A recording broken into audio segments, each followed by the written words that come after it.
Oke, teman-teman, para pemula, kita santai,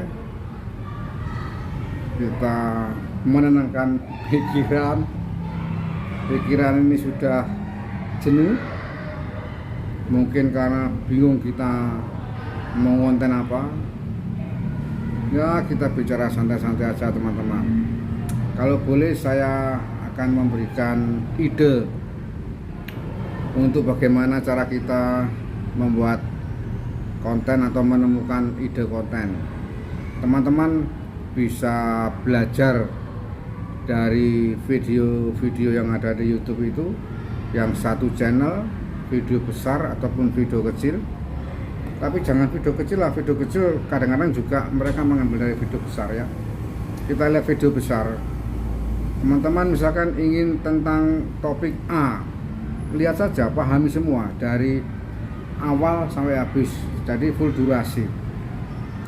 Setelah teman-teman amati, kemudian teman-teman ambil intisari dari apa yang disampaikan, kemudian teman-teman bisa ringkas, diringkas, ditulis, diambil poin-poinnya, kemudian dipahami maksudnya apa, itu sudah jadi ide konten.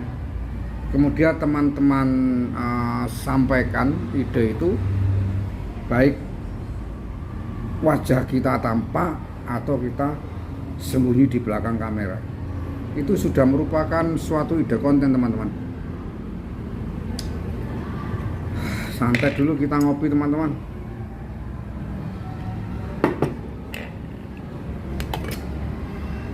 Kalau teman-teman sudah menemukan ide konten itu, setelah disusun dengan rapi, kemudian disampaikan dengan menggunakan bahasa teman-teman sendiri, itu sudah menjadikan poin sendiri, teman-teman. Kemudian kalau sudah, silakan, kalau perlu lebih baik diedit. Kalau kita tidak mempunyai kemampuan edit, ya sedikit-sedikit kita harus belajar, teman-teman ya, sedikit-sedikit harus belajar. Yang penting pokoknya hasilnya itu tidak mengecewakan, bisa dinikmati orang lain. Setelah itu silakan teman-teman upload. Setelah teman-teman upload video itu, jangan dibiarkan, teman-teman ya, jangan dibiarkan. Saran saya, setelah diupload video itu, kita 2 jam pertama kita harus mengangkat video kita yang baru diupload dengan melakukan suatu oplos.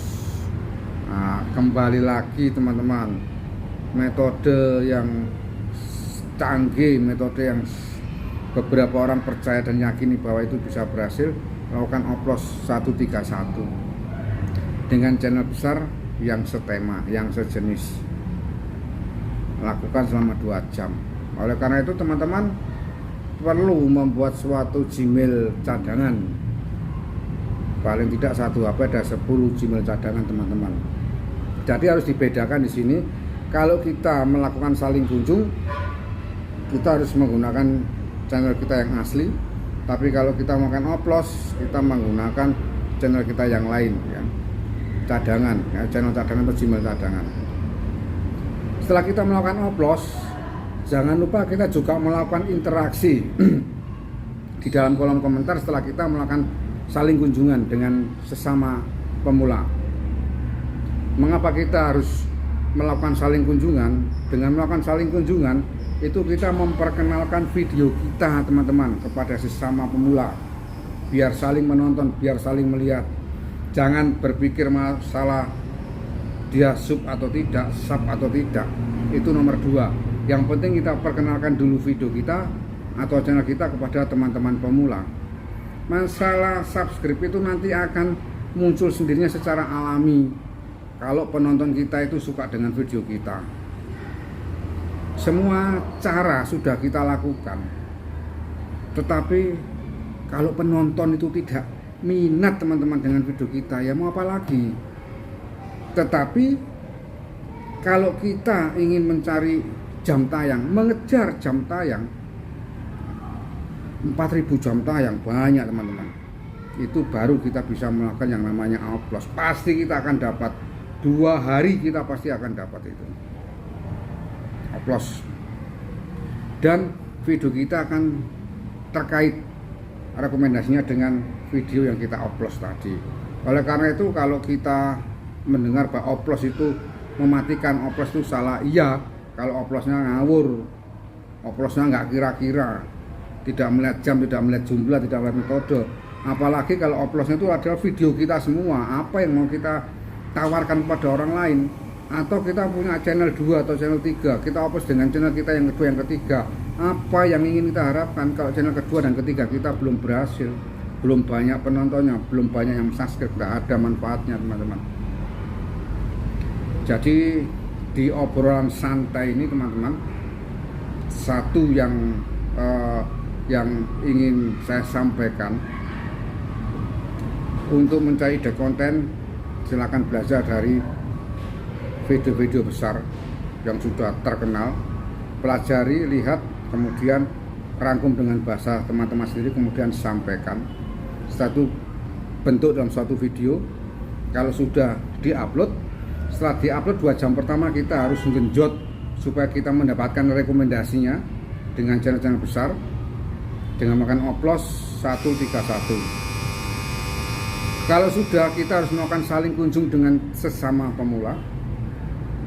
Berkomentarlah di kolom interaksi, berkomentarlah di kolom interaksi supaya sistem YouTube melihat bahwa video kita ini dibutuhkan oleh orang lain teman-teman. Kemudian dengan jam tayang itu akan terpenuhi kalau kita melakukan upload dengan cara yang benar.